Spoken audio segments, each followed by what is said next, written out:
I'm here at Money 2020, totally excited to talk to the CEO of the CORA Group, Denis Brosnan. Denis, how are you enjoying Money 2020? We're having a blast. I mean, I've got 4 of my businesses here. Lots of activity going on. We've got folks, getting their swag, having some drinks with my friends. Love it. And great stuff. Yeah. So you said 4 of your companies. What business are you in? Can you break down each of those companies? Yeah, so I'm with CORA Group, and we're part of Constellation Software, and we buy and operate software companies all over the world. We own about 1,500 of them. Oh, wow. And so I've got 4 here, 3 loyalty businesses and 1 collection business, and they all pretty much work for banks and financial institutions, right? So my loyalty companies include Carlson Marketing, which is an enterprise-grade loyalty platform for banks and credit card companies. They run the entire loyalty program. Other perspective is Points at Work, which is like a channel and loyalty program for employee incentives and for sales incentives, right? So people that are giving their employees gift cards for good behaviors and stuff like that. And then Reward Ops, which is kind of like its name, it's like an e-commerce engine for all the loyalty platforms, right? So when you go on to your credit card company's loyalty portal and you want to redeem your points, you're actually using our technology to buy an iPhone or to get a gift card or to get a Dyson vacuum or whatever it is that you want to have your points on. That's totally amazing. I mean, from a society perspective, we use points all the time. Right. We really don't think about the technology powering it. So overall, how profitable with the loyalty business, something I never even talked about, so I'm so fascinated right now. How does that even work in terms of how do you guys actually make money? Yeah, it's a massive ecosystem, right? And so us being a technology business, for the most part, it's pretty classic SaaS, subscription fees for our customers. Plus, we do a lot of curation of the rewards, right? So like our customers are banks. They don't know what appeals to people in certain, jurisdictions. Like we have a big presence in United Arab Emirates, right? Okay. And so people care about different things there than they do in the U.S. I can imagine. Right. So we have people that are curating rewards that their card members are going to like. We put them on the website, and then people buy them with their points, right? And so as a bank, and then of course it has to be fulfilled.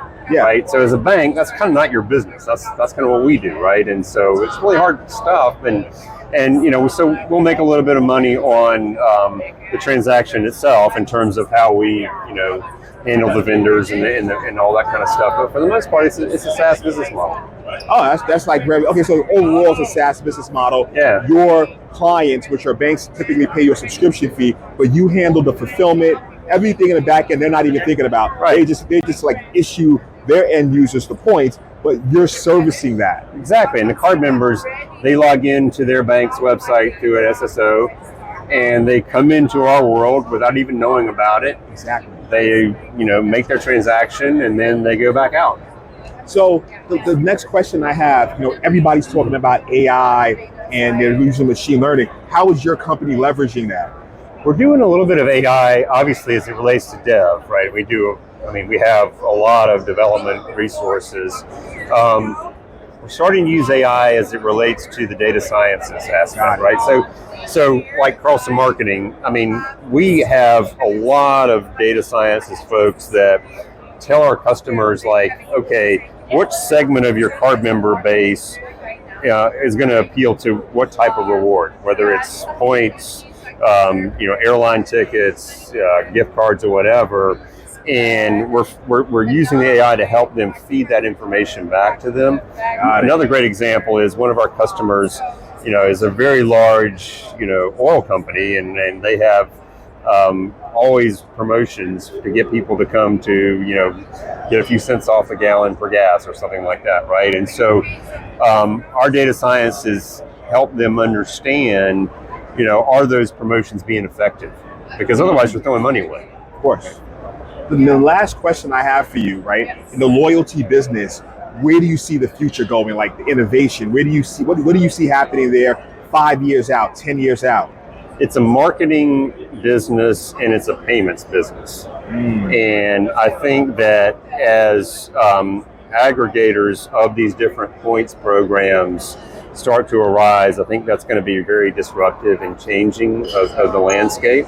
When you think about it, one of our customers is an airline, and they're like, our points are currency, right? And you don't normally think about it like that, but they really are. And so for us, what that means is that you have to be able to execute in a major way. Like, I mean, we have Carlson Marketing is in multiple jurisdictions, multiple currencies, literally thousands of transactions per minute that are being fulfilled around the world. Wow. Yeah. Look, amazing stuff. Yeah. I look forward to having a longer conversation with you on our podcast, Tech Behind Fintech. But I thank you so much for your time. I wish you safe travels back home. You as well, man. It's been a lot of fun. Thanks a lot. Cheers. Understanding the technology that powers the money is essential. Knowing the business drivers that inspire how the money is made is crucial. Bridging the gap between the mind of the technologist and the mind of the business is monumental. That is what TBF is all about. Let's start this never-ending conversation. It's time.